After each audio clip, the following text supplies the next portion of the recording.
Sergeant Natalie Brooks stands resolute in an airport terminal, clutching a promise to escort fallen soldier Daniel Rhee home. Defying airline policy, she faces indifference from a gate agent who prioritizes rules over honor. But the tide turns as strangers, a grizzled veteran, a grieving widow, and a compassionate pilot, rally behind her. Their quiet defiance transforms the terminal into a battlefield of conviction, where a sacred vow outweighs bureaucracy. As Natalie boards the plane, the story teeters on the edge of triumph and tension. Will she fulfill her promise to Daniel's mother? The answer awaits, heavy with hope. This story of courage needs your voice. Subscribe, like, and share to honor heroes like Natalie and Daniel. Leave a comment with your own story of quiet conviction.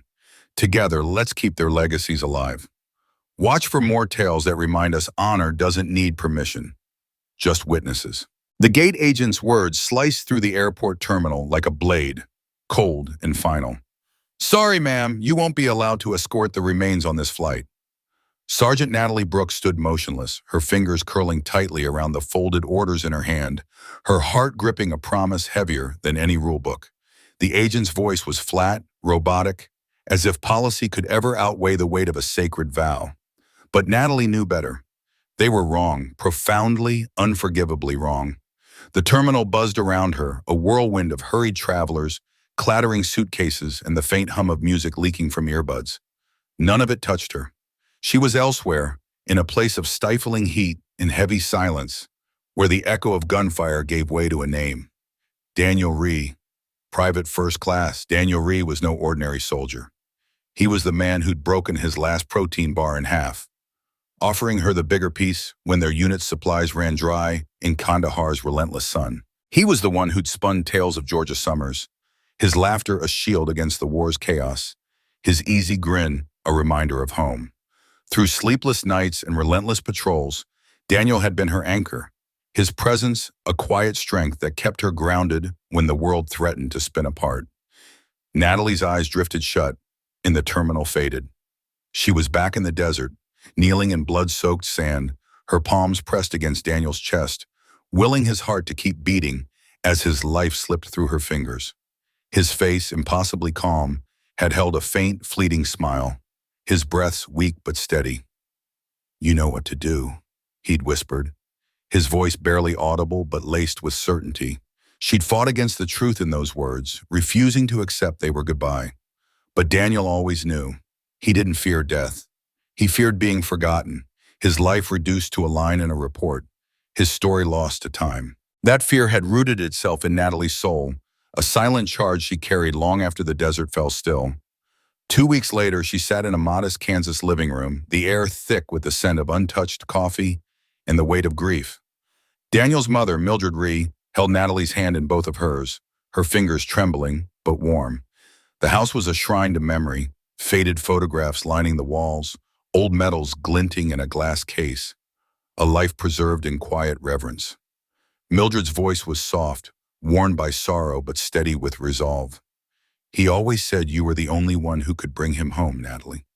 Tears welled in Natalie's eyes, but she held them back, nodding in silent agreement. No words were needed. Then came the request, not a command or a plea, but a mother's raw, aching wish. "Promise me," Mildred said, her eyes boring into Natalie's. "Promise me he won't come home alone." Natalie had sworn it, her voice firm despite the tightness in her throat, the moment sealing a bond that transcended orders or protocol. It was a vow etched into her being, as sacred as any oath sworn beneath a star-filled sky. That promise was why she stood now, her jaw set, ticket clutched in her hand, staring down an airline system that saw her as just another traveler. To them, it was about regulations and logistics. To Natalie, it was about duty, the kind that lived in the heart, not on paper. She recalled the journal she had found among Daniel's belongings, its pages creased and dusted with desert grit. His handwriting, rough but intentional, had laid bare his final wish. "If I don't make it back, make sure someone like Natalie tells my story, someone who knew I was more than a uniform." Those words had struck her like a call to arms, a duty she'd embraced without hesitation. She wasn't just escorting a casket. She was carrying a life, a story, a man who'd lived and loved with quiet courage. So when the gate agent said, "You'll be rebooked separately," it wasn't just a policy he was upholding.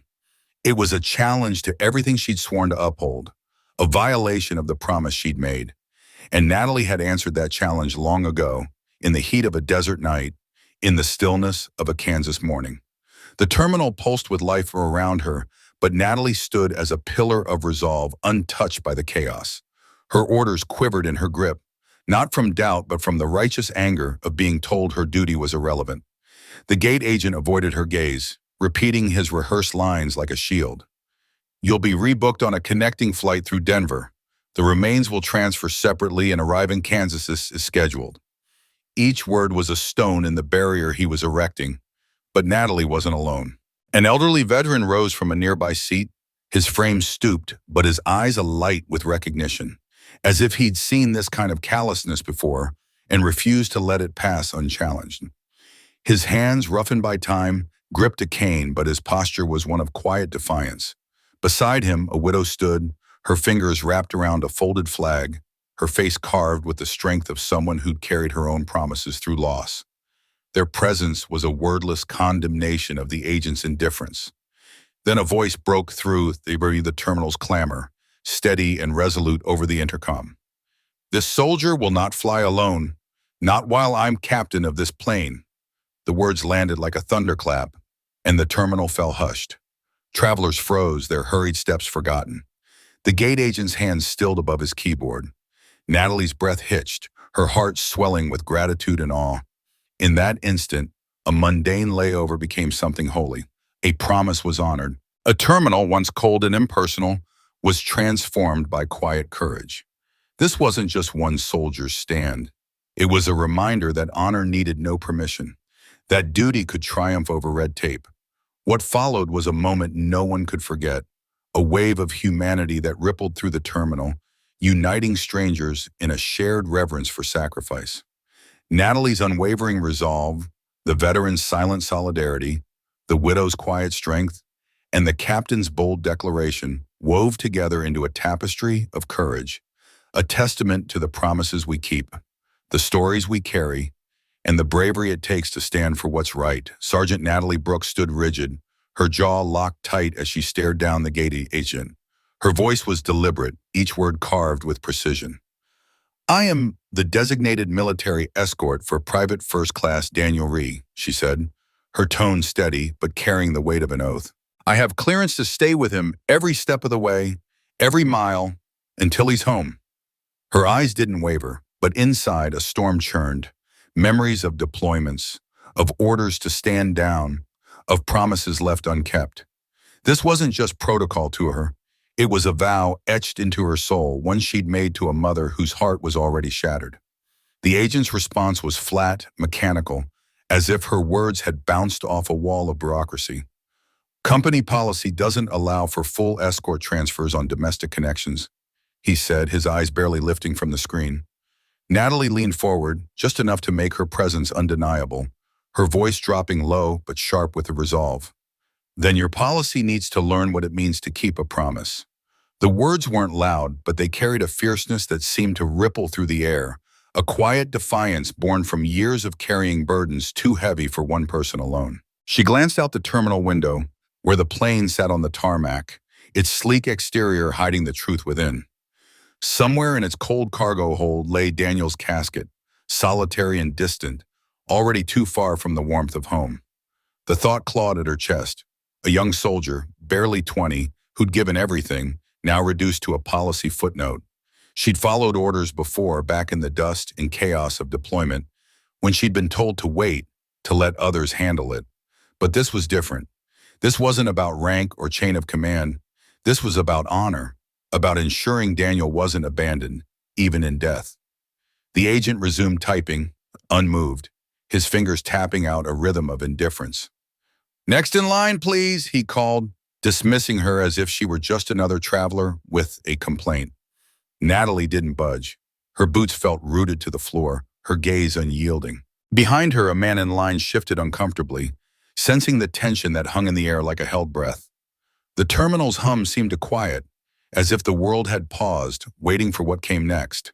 Then a voice broke the stillness, gravelly, worn, but steady as the horizon at dusk. "Excuse me, son." The agent looked up, startled. Behind Natalie stood an older man, his faded olive jacket and campaign cap, marking him as someone who'd seen wars most only read about. The cap read, "Chosen Reservoir Survivor," a quiet testament to battles fought long ago. His name was Howard Lane, a former Army medic from the Korean War, his nearly 90 years etched into the lines of his face. Yet he stood tall, his posture unbroken, his gray eyes clear and immovable, like steel cooled by time. "You need to understand something," Howard said, his voice calm but carrying a weight that made the agent's hands freeze above the keyboard. "That soldier out there gave everything. And this woman," he nodded toward Natalie, a gesture heavy with respect, "is keeping a promise many of us were too broken to hold." His words weren't loud, but they seemed to fill the space, drawing the attention of those nearby. A mother pushing a stroller paused, her eyes softening. A young man tugged an earbud out of his ear, turning toward the quiet confrontation. The terminal's rhythm faltered, pulled into the gravity of his voice. Howard continued, his gaze steady on the agent, but his words seemed to reach beyond the desk, into the heart of the terminal itself. "Policy is written to make things easier, not to make them heartless." His voice never rose, but it carried the authority of someone who'd lived through the kind of loss that reshapes a soul. "I carried men off helicopters with ease, no names left on their tags. I buried friends no one for. You don't let this soldier go alone, not if you know what it's called." His voice never broke, but it carried the weight of grief tempered by decades of service. A quiet plea for a young man to see beyond the screen in front of him. Natalie turned slightly, her breath catching in her throat. Her fingers twitched at her sides, a flicker of the adrenaline she'd felt in war zones. But now it was mixed with something else. Gratitude, raw and unexpected. She hadn't asked for this stranger's voice to join hers, but Howard's presence was like a steady hand in a storm, grounding her. Her shoulders, burdened by the weight of duty and grief, felt a fraction lighter, not because the load was gone, but because she wasn't alone anymore. Inside, her heart ached for Daniel, for the mother waiting for him, for the countless others she'd served beside. But Howard's words reminded her that this fight wasn't just hers. It was shared by all who'd ever sworn to protect. The agent faltered, his confidence cracking under the weight of Howard's words. His eyes darted to the radio clipped to his vest, his hands hovering uselessly. I can call a supervisor," he stammered, his voice unsteady now, as if he'd finally felt the gravity of the moment. Natalie's response was quiet but unyielding, a steel thread running through it. "Do that. I'll wait." She glanced at Howard, who gave her a single nod, subtle but profound, like a silent acknowledgement from every soldier who'd never made it home. To Natalie, it felt like a hand resting on her shoulder, steadying her for the fight ahead. The supervisor might take minutes or even hours, but Natalie wouldn't move, not out of stubbornness, but because a mother named Mildred was waiting, her heart tethered to the hope that her son would be brought home with dignity. Daniel wasn't just a name on a manifest. He was a son, a soldier, someone who'd given everything for a cause greater than himself. He deserved more than a cold transfer on a spreadsheet, more than a policy that forgot the human cost of sacrifice. Behind her, the crowd grew. Wordless, curious, but already stirred by the quiet stand unfolding before them. The terminal began to transform, no longer just a place of hurried footsteps and announcements, but a sacred space, a battlefield of conviction where silence spoke louder than words. Howard stood beside her, a weathered pillar of duty from a different era, his presence a reminder that some promises outlast time. But the silence they'd created had a strange power, pulling others into its orbit. A few feet away, a woman rose from her seat, her black coat draped over her shoulders, her posture deliberate and resolute. In her arms, she cradled a folded American flag, its stars and stripes a quiet symbol of loss. Her eyes met Natalie's, and in that glance, a shared understanding passed between them, a recognition of grief, of duty, of promises kept against all odds. The woman's face was lined with sorrow, but her stance was firm, as if she too had once stood where Natalie stood now, fighting for someone who could no longer fight for themselves. The terminal buzzed with the usual chaos of travel, announcements crackling overhead, the shuffle of hurried feet, the hum of rolling suitcases. But for Lucille Hartley, the world had narrowed to a single sacred point. She stood there, clutching the folded flag so tightly her knuckles whitened, as if letting go might unravel the last thread of her connection to her husband. He'd been a Marine, a man of quiet courage, taken from her 2 autumns ago, his memory now carried in the weight of that flag and the ache in her chest. Her eyes, lined with grief that never quite faded, scanned the scene before her. She didn't need to speak to feel the weight of what was unfolding. Lucille had lost too much to stay silent for long, but for now she let her presence say what words couldn't. She stepped forward, aligning herself beside Natalie and Howard, her movements deliberate, like a soldier falling into formation. No one asked her name, but it didn't matter. Her loss was etched into the lines of her face, a story told in the quiet strength of her posture. Natalie Brooks, a sergeant whose uniform carried the weight of her duty, stood at the center of this quiet storm. Her eyes flickered with a mix of resolve and exhaustion, the kind that comes from carrying a promise heavier than any baggage. She was escorting a fallen soldier's remains, a task that wasn't just a duty, but a vow, one she'd made to the soldier, to his family, to herself. Her heart pounded, not from fear, but from the fierce determination to see this through. When her gaze met Lucille's for a fleeting second, something passed between them, a silent understanding, a shared reverence for what had been lost. It wasn't just a glance. It was a lifeline, a moment where two strangers became comrades in a way that words could never capture.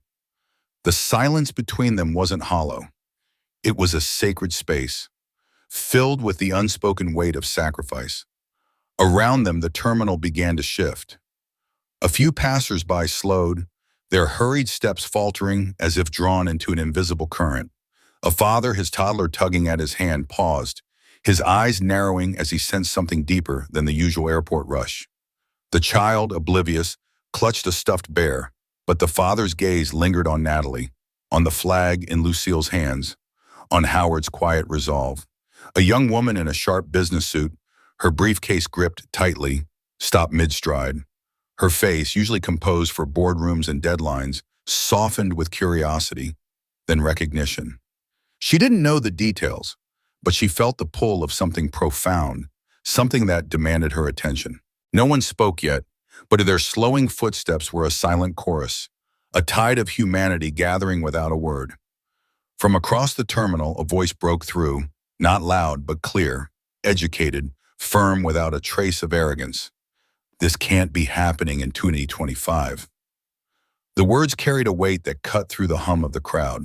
Elliot Kane, a consultant in his 40s, stepped forward, his tailored gray suit crisp but his expression anything but polished. He'd been watching from a distance, his mind initially on the deal he was set to close in San Diego, a contract that had consumed his thoughts for weeks. But now that meeting felt like a distant speck compared to the scene before him.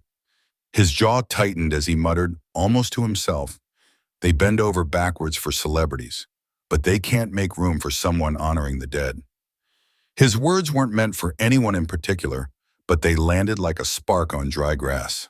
Heads turned, subtle nods rippling through the crowd, a quiet agreement spreading like wildfire. Elliot's heart raced, not with anger, but with a sudden clarity.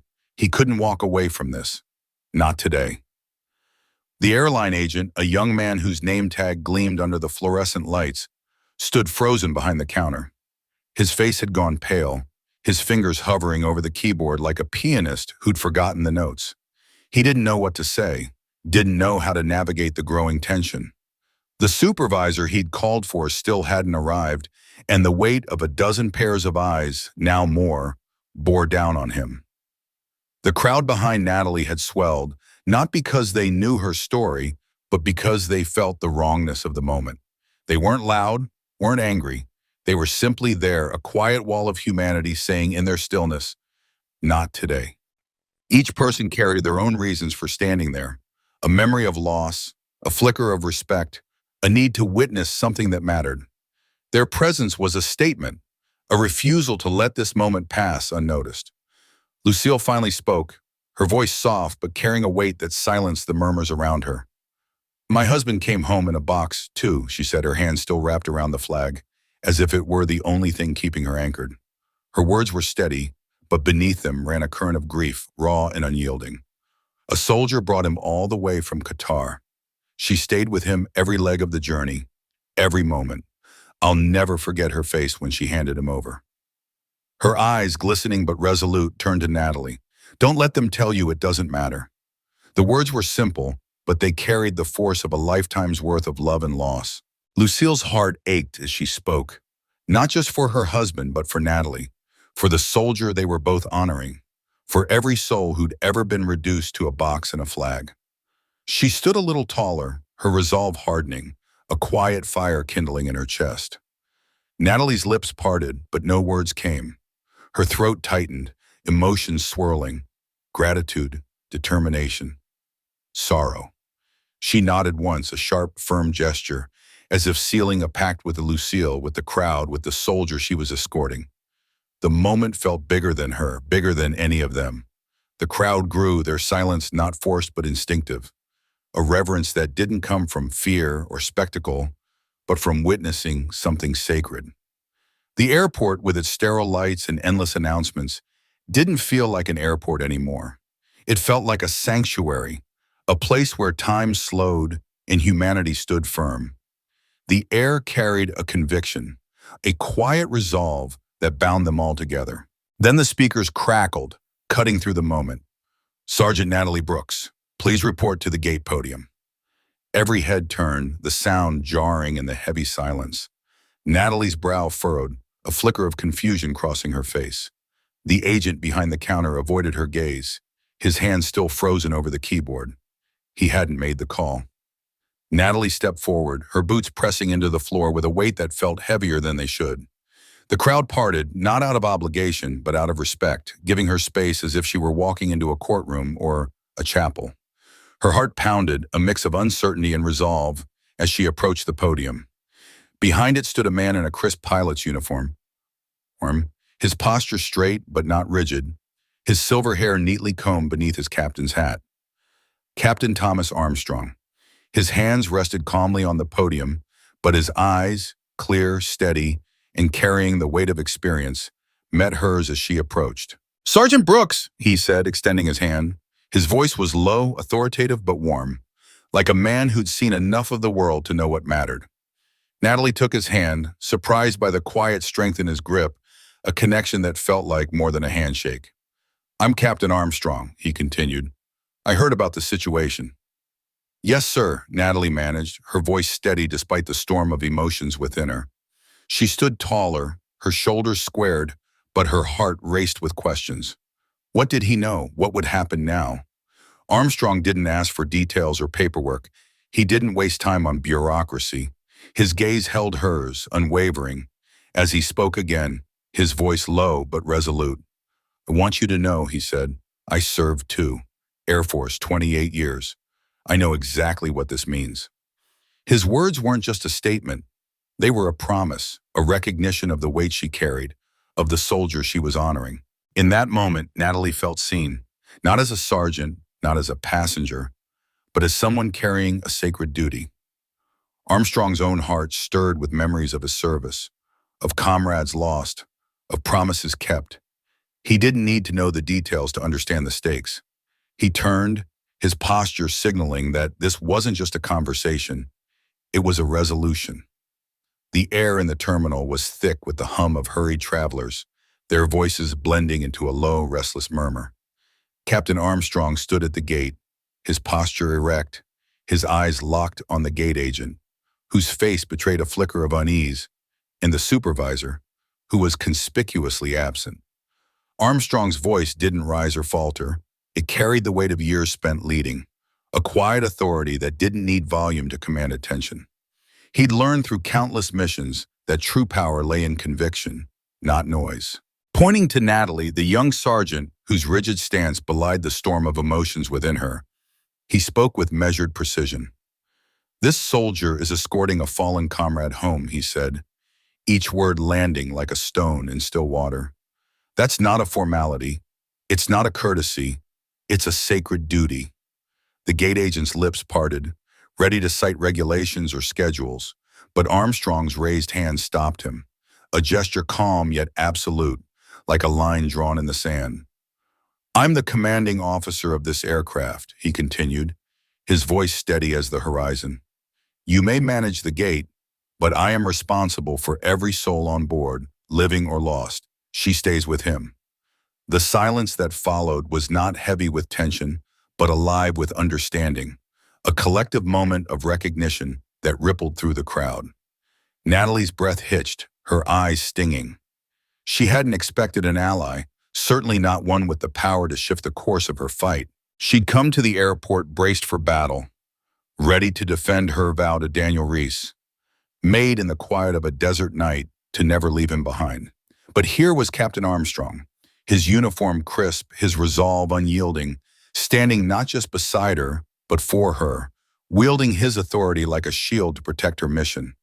Around them, the crowd seemed to transform, not in motion, but in presence.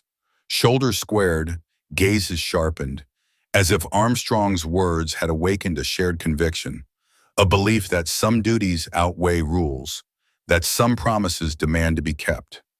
Natalie felt it deep in her chest, a flicker of warmth cutting through the cold grief that had settled there since the moment she'd heard Daniel was gone. She'd prepared to stand alone, to argue with gate agents and navigate bureaucratic mazes, to carry her promise in solitude. But now she wasn't alone.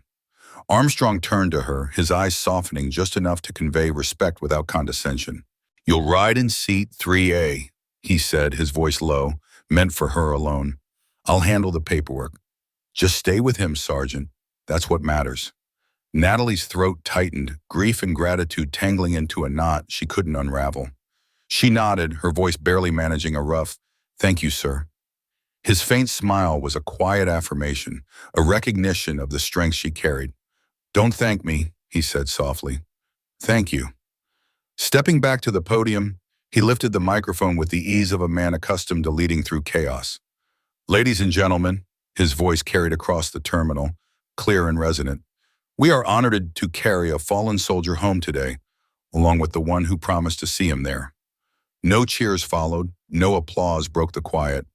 Instead, a deep stillness enveloped the terminal, a shared reverence that felt almost tangible, like a held breath. For Natalie, that moment was a turning point, a subtle shift in her heart. She hadn't come seeking permission or approval. She'd come to keep her word. But Armstrong's stand, his willingness to bear witness to her duty, gave her something she hadn't known she needed: acknowledgement, not of her rank or her uniform, but of the weight she bore in her soul. She held the boarding pass for seat 3A, first class, like it was something fragile, something sacred. She hadn't asked for the upgrade, hadn't even thought of it. All she'd wanted was to stay near Daniel, to ensure he wasn't alone, not even for the hours of a connecting flight. The pass felt delicate in her hands, not for its paper, but for what it symbolized. A place beside her friend, a way to honor a promise.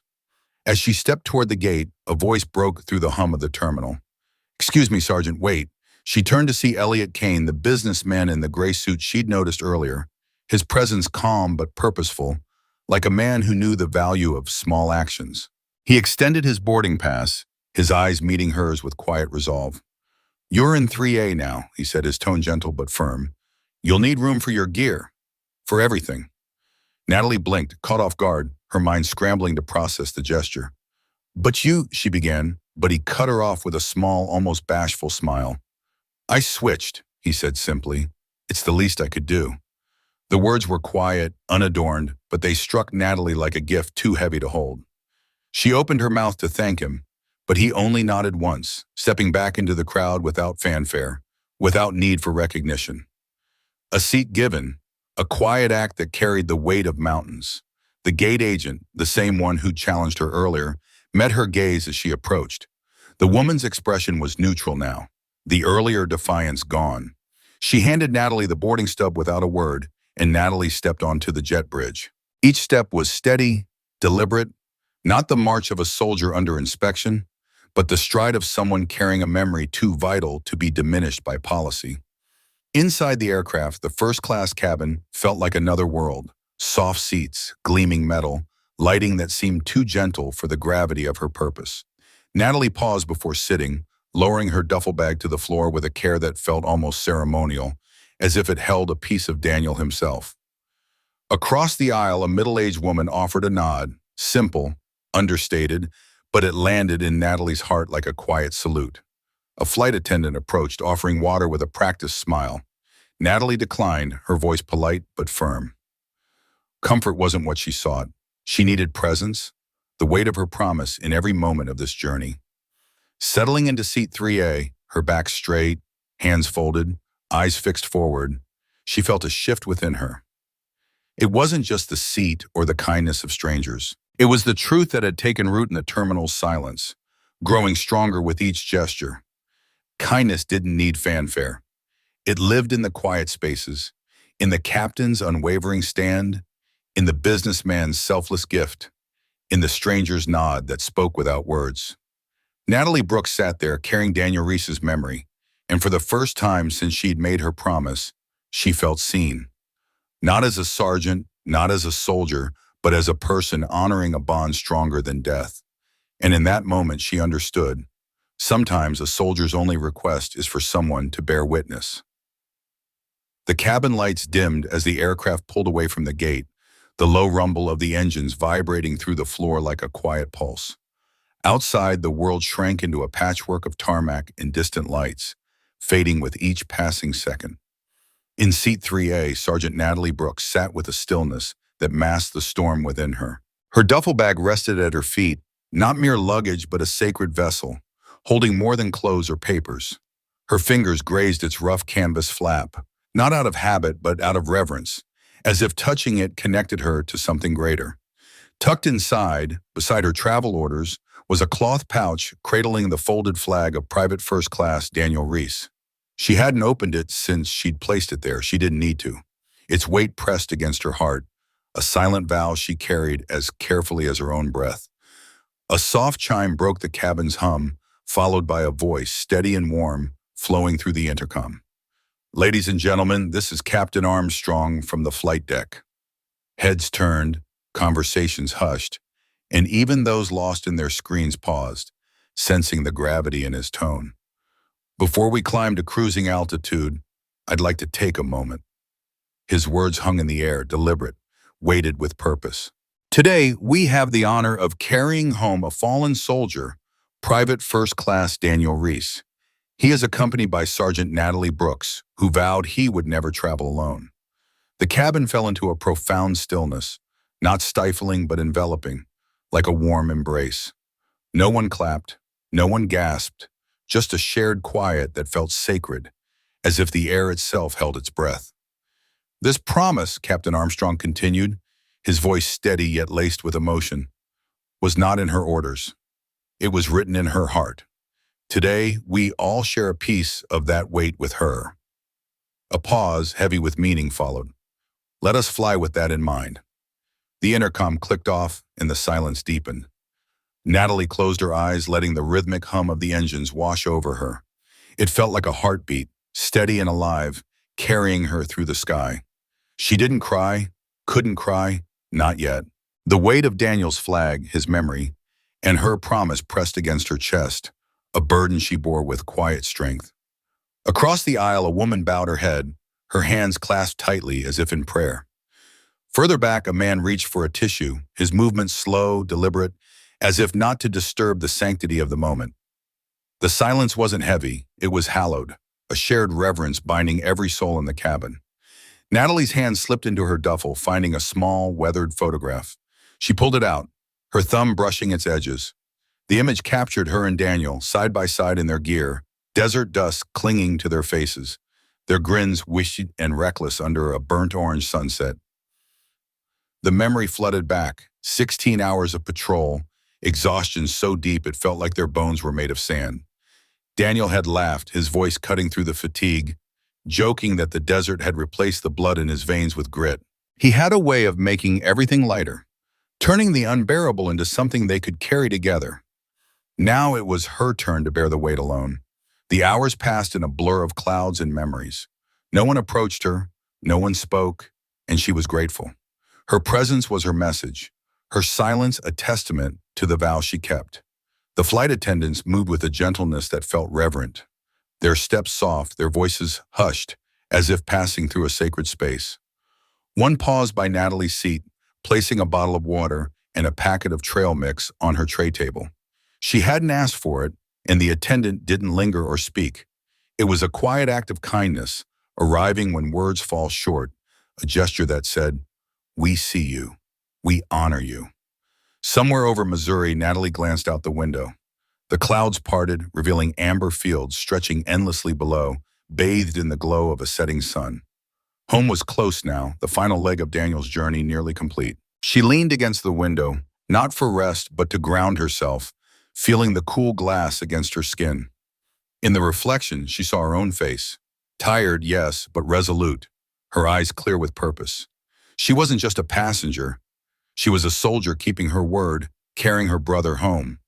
As the plane began its descent toward Kansas, Natalie's lips moved, her voice barely a whisper, spoken not to the air but to some deeper place within. "We're almost there, Ree. Just a little longer." The man beside her, a stranger with kind eyes, reached into his coat pocket and placed his hand over his heart. He said nothing, but the gesture spoke volumes, a silent acknowledgement of the weight she carried. The wheels touched down on the tarmac with a gentle thud, echoing through Natalie's chest like the beat of a distant drum. The sky outside darkened, streaked with pink and gold bleeding into the Kansas horizon. Even Regional Airport was a small, unassuming place. No flashing signs, no bustling crowds, just a quiet stillness and a family waiting beyond the gate. As the plane taxied, Natalie sat upright, her uniform crisp, her hands folded over the duffel in her lap. She didn't fidget or speak. Every breath was steady, purposeful, a testament to the promise she'd kept. Every second felt deliberate, as if time itself had slowed to honor the moment. The captain's voice crackled through the intercom once more, this time gentler, almost intimate, as though he were speaking directly to each soul on board. "To our passengers, we kindly request that you remain seated as a military escort departs the aircraft. Thank you for your respect." No cheers, no murmurs, just a quiet swell of emotion rippling through the cabin, hearts beating louder in the silence. As the plane rolled to a stop, a flight attendant approached Natalie Brooks with a subtle nod, her eyes carrying a weight of understanding. "They're waiting for you on the tarmac, ma'am," she said softly. Natalie rose from her seat, her legs trembling, not from the long flight, but from the burden of memory and duty that pressed against her chest. She slung her duffel bag over her shoulder, smoothed her blouse with care, and stepped into the aisle, her movement steady but heavy with purpose. As she walked toward the exit, something extraordinary unfolded. The passengers began to stand, not in a single wave but row by row, a quiet tide of reverence. Some pressed their hands over their hearts, their fingers trembling with unspoken gratitude. Others bowed their heads, their eyes fixed on the floor as if in prayer. In that hushed aisle, Natalie didn't feel like a mere traveler. She was a guardian, a keeper of something sacred, carrying a promise that transcended the miles she'd crossed. Each step echoed with the weight of what she'd vowed to do, and the silence of the cabin wrapped around her like a shield. When she stepped off the plane, the evening air greeted her like a whispered benediction, cool, steady, laced with the faint scent of grass and jet fuel. The late light stretched long shadows across the tarmac, painting the scene in hues of gold and gray. There, waiting silently, was a sleek black hearse, its presence both solemn and resolute beside the open cargo hold. Inside, Daniel Reese's casket, draped in the stars and stripes of the American flag, was being lowered with meticulous care. Two ground crew members, their faces etched with the quiet pride of former servicemen, handled the transfer with a reverence that needed no words. Their movements were slow, deliberate, as if each motion was a tribute to the man they were honoring. At the base of the boarding stairs stood a small cluster of people, Daniel's family.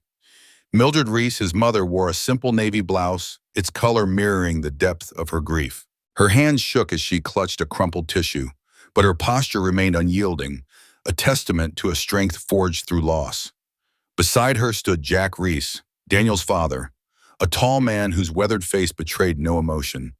though his eyes, red-rimmed and glistening, spoke of a sorrow he could barely contain. When their gazes met Natalie's, a silent understanding passed between them. Words were unnecessary. Their shared grief and gratitude filled the space where speech might have faltered. Natalie stepped forward, her boots clicking softly against the tarmac. She paused as the casket reached the ground, her breath catching in her throat. With a sharp, practiced motion, she raised her hand in a salute, holding it steady for 5 long seconds, each one a heartbeat of respect. Then slowly she lowered her arm and approached Mildred. The older woman opened her arms without hesitation, and Natalie enveloped her in an embrace that was both fierce and tender. A soldier's strength tempered by the compassion of someone who had carried a sacred promise across continents. "He was never alone," Natalie whispered, her voice thick with emotion. Mildred pulled back slightly, her eyes searching Natalie's face. "I know," she murmured, her voice barely above a breath. "I felt it." Jack extended his hand, and Natalie grasped it firmly. His grip was strong, unyielding, a wordless expression of gratitude and shared loss. "Thank you for bringing our son home," it seemed to say. "Thank you for ensuring he was not forgotten." As the group moved toward the hearse, Natalie walked beside the casket, her palm resting lightly on the flag-draped surface. Each step was a farewell, each breath a quiet tribute to the man whose memory she had sworn to honor. She didn't weep, not because her heart wasn't shattered, but because this moment belonged to Daniel and his family, not to her. It was their grief, their closure, their vow fulfilled through her steadfast duty. As the hearse pulled away, its taillights flickering softly against the deepening dusk, Natalie stood alone on the tarmac, her silhouette tall and unwavering. For the first time in a long while, the solitude didn't feel isolating. She had kept her promise, and Daniel Reese was finally home. The funeral was understated, a quiet affair devoid of pomp or military grandeur. No brass bands played, no full procession marched. It was just family, a few close friends, and the gentle rustle of wind weaving through the tall grass that framed the Evanfield Veteran Cemetery. The hearse moved slowly along the winding path, its tires crunching softly against the gravel. Natalie followed on foot, her steps measured, her uniform immaculate despite the faint dusting of earth on her boots. Her body ached, not from the physical weight she carried, but from the emotional burden she was gradually releasing with each deliberate step. The sky above was heavy with the threat of rain, but the clouds held back, as if even nature understood the need for silence. As the casket was lowered into the earth, Mildred clung tightly to Jack's hand, her knuckles pale with the effort. The chaplain's voice was soft, his words weaving a tapestry of comfort about service, sacrifice, and the promise of eternity. Daniel's younger sister, her face streaked with quiet tears, stepped forward and placed a single sunflower on the flag-draped casket, its bright petals a stark contrast to the somber scene. Natalie stood slightly apart, her presence unobtrusive yet resolute. She hadn't come to draw attention or seek recognition. She was here to complete a journey, to fulfill a duty that had begun long before this moment. After the final prayer, a folded flag was presented to Mildred, its crisp edges a symbol of her son's sacrifice. She accepted it with trembling hands, cradling it against her chest as if it were Daniel himself. Natalie watched, her heart heavy but steady, knowing that her role in this story was drawing to a close. She had carried Daniel's memory home, across deserts, through bustling terminals, and over endless clouds. Now, as the small gathering began to disperse, she lingered for a moment, her eyes fixed on the grave. The weight of her promise had been lifted, but its echo would remain with her always. A quiet reminder of the man she had honored and the family she had helped find closure.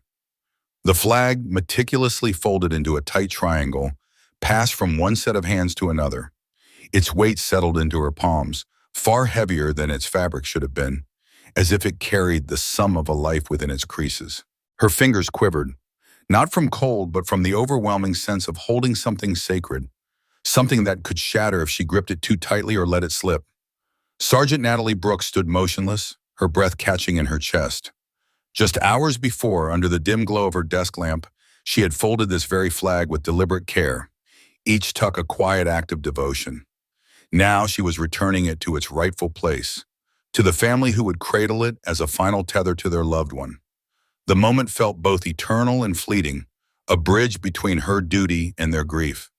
A few steps away, a boy, barely 10 years old, raised his small hand in a salute toward the grave. His movements were awkward, unpracticed, yet no one moved to correct him. The crowd, somber, reverent, seemed to hold its breath, recognizing the purity in his gesture. His sincerity was flawless, a wordless tribute that needed no polish. Natalie's eyes lingered on him, her heart tightening. She wondered what he understood of loss, of sacrifice, or if he simply felt the weight of the moment in the way children sometimes do, instinctively, deeply, without needing to name it. As the ceremony drew to a close, the mourners began to drift away, their footsteps soft on the grass. They moved in pairs or small clusters, exchanging hushed words or lingering embraces that spoke of shared sorrow. The scene was understated, almost ordinary, folding chairs stacked haphazardly, plastic water bottles tucked into coat pockets, the remnants of a gathering that marked the end of a life. Yet there was beauty in its simplicity, in the way people lingered, reluctant to let go of the moment. Natalie stayed behind, her boots rooted to the earth. She watched as the crowd thinned, their figures retreating toward the parking lot, their voices fading into the crisp air. Only when the space around the grave felt empty did she step forward. Standing over Daniel's casket, Natalie felt the world shrink to just her and the polished wood before her.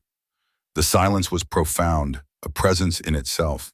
She leaned closer, her voice barely a whisper, words meant for no one, not even herself. "You're home, Ree.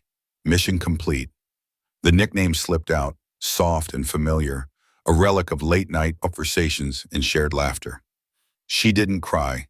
Tears would have felt too small for this moment, too inadequate for the ache in her chest. Instead, she bowed her head, letting the quiet fill the space where their friendship had once thrived. Memories flooded her. Daniel's crooked grin, his stubborn courage, the way he could find humor in the darkest moments. She could almost hear his voice, rough and steady, saying the war was just chaos searching for meaning. He had a way of making everyone around him feel braver, not through grand gestures, but through his quiet, unshakable presence.